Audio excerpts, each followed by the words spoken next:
Hey, how's it going there? Your old pal Jim Super Pickups. No, actually, it's with me. We're on our way to pick up lots and stuff, but I want to go over our first Whatnot show. We did that last Friday. It's Monday. And so it's been a couple days now. We've had time to digest and recover and ship and do all the things post Whatnot show.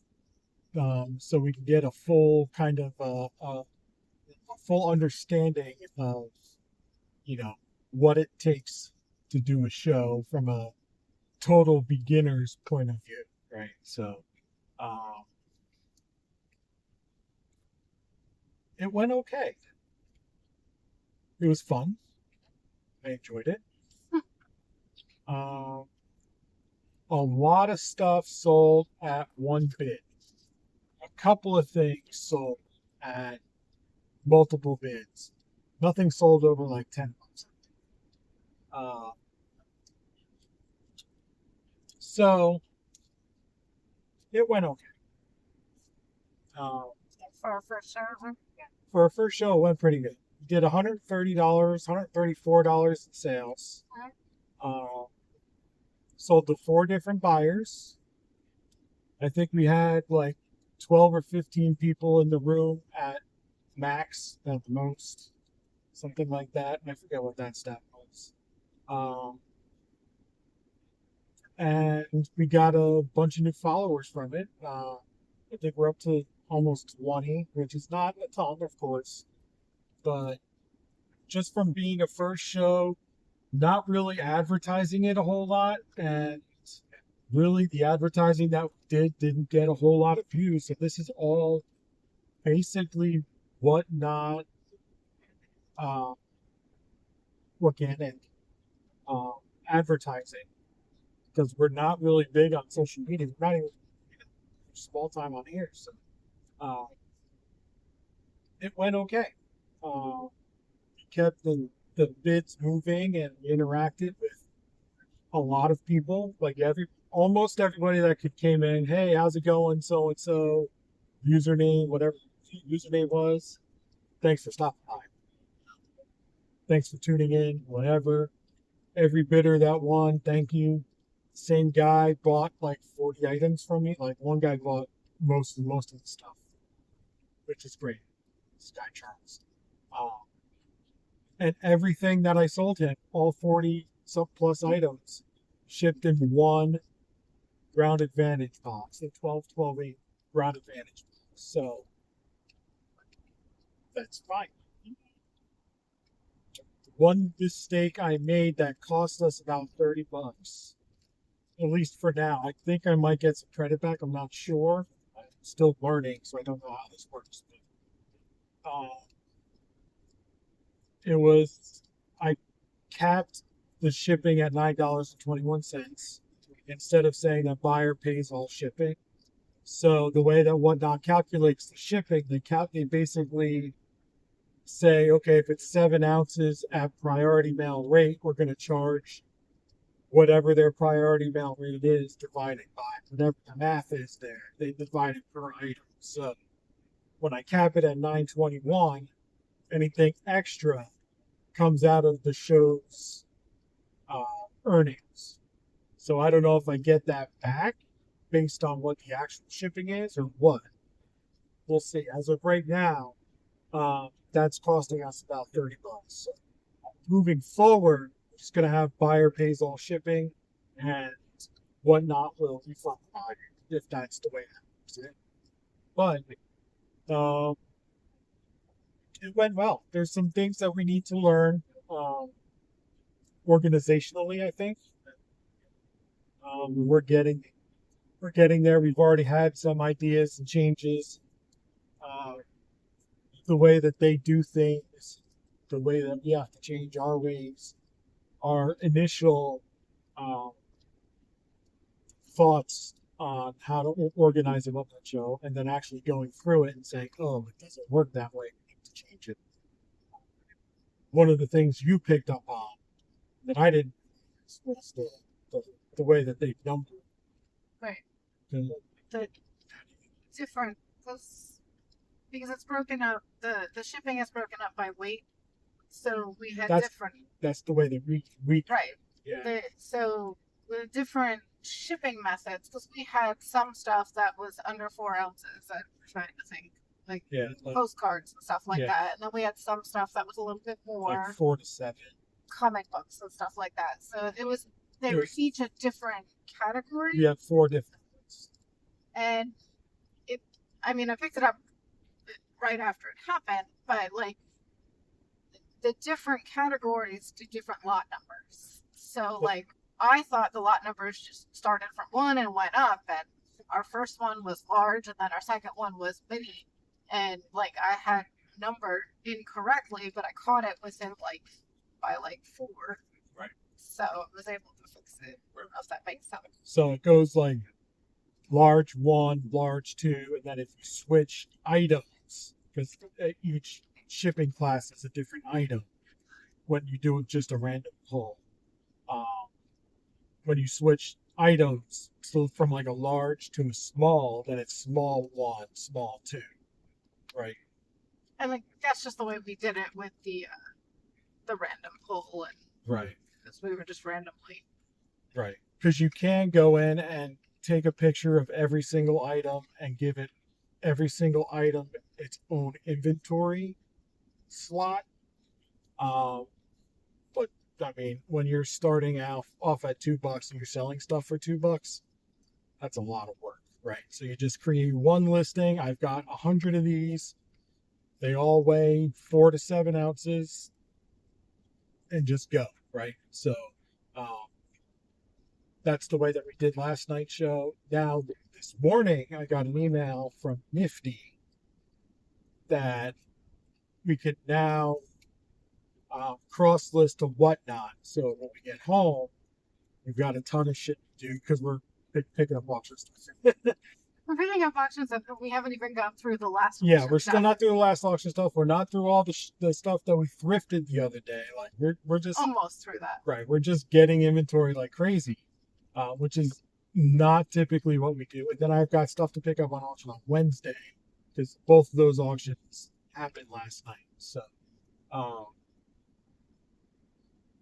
yeah. So tomorrow's just an at-home get this stuff done, figure out where we're selling it. But if I can cross list stuff to whatnot, and just pull stuff from our inventory that's kind of stale, and see if I can just get rid of it on whatnot. That's not a bad way to just free up space. Um, so I'll look into that when I get home. That would be extremely. Um, so whatnot's got, I would say, the largest learning curve of any platform. Um, just because you're doing everything live, you do have to be super organized. Um, and I think for our first show, we did very well. I mean, it only took us maybe 30 minutes to ship everything because Maybe. Yeah. 30-40 minutes to ship it all because she had everything. Working it with 2 people is ideal. We used my phone as just the camera, and then we used the laptop in the workshop as like the control.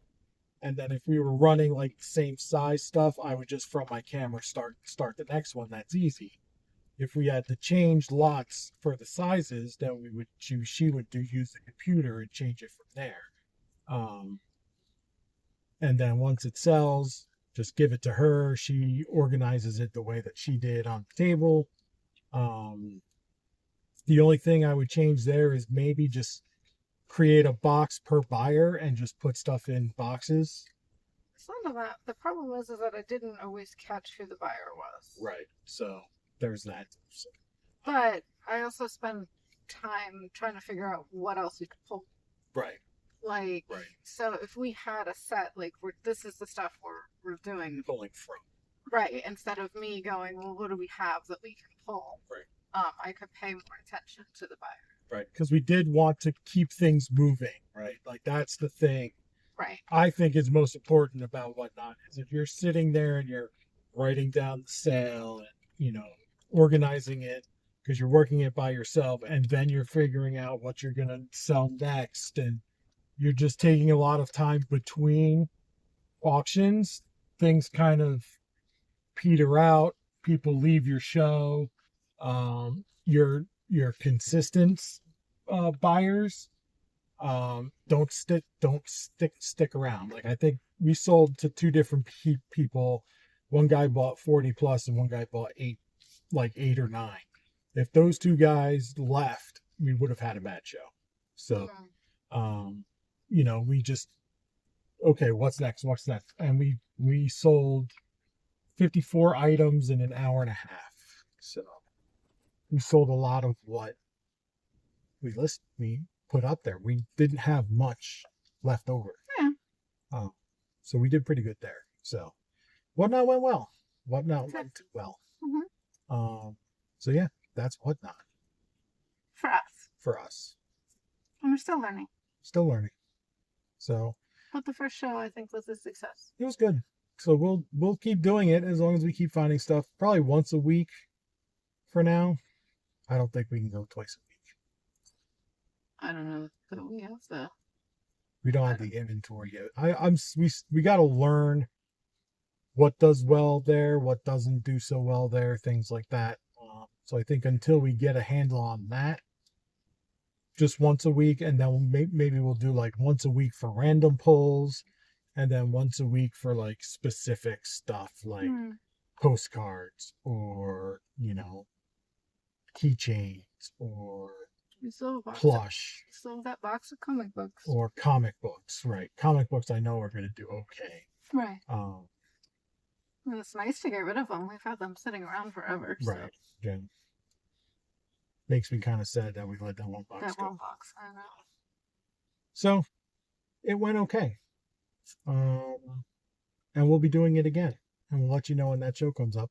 And I will put a link in the video like I didn't do last time because I am terrible at this. So Oracle was kind enough to let me know that, hey, you should probably put a link in your videos when you're promoting something. So yeah, that makes total sense.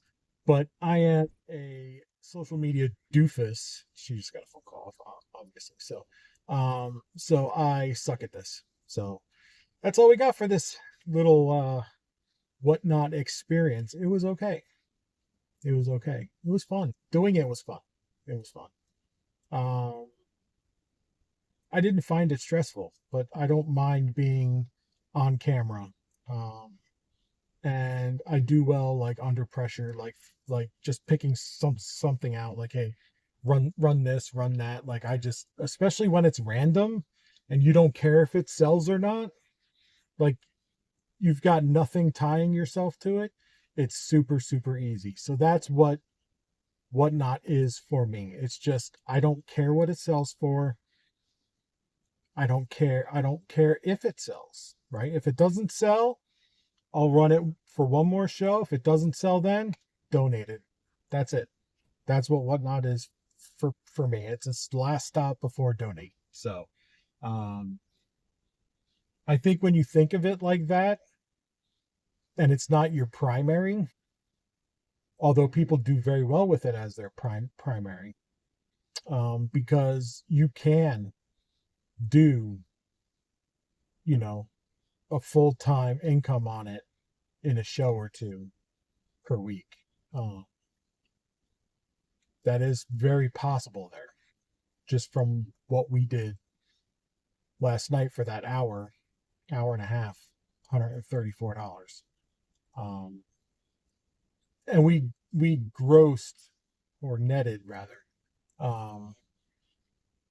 $86, but then I had that $30 mistake. So their fees are 8%. So it's pretty dang good.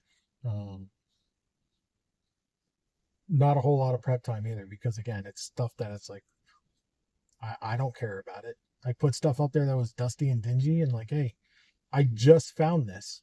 This is how it is. That's why I'm starting it at $2. If you want it, take it. If not, it's going back in the bin. As long as you're honest with people and don't say, hey, this is in pristine condition and you put it up there and it's like falling apart. I sold something that was broken, a little cast iron toy that was broken, and it sold for $3, I think. There's two bids on it. So yeah, so good show, good experience. We'll keep on doing it. So like, comment, subscribe, all that happy horseshit. We will catch you next time.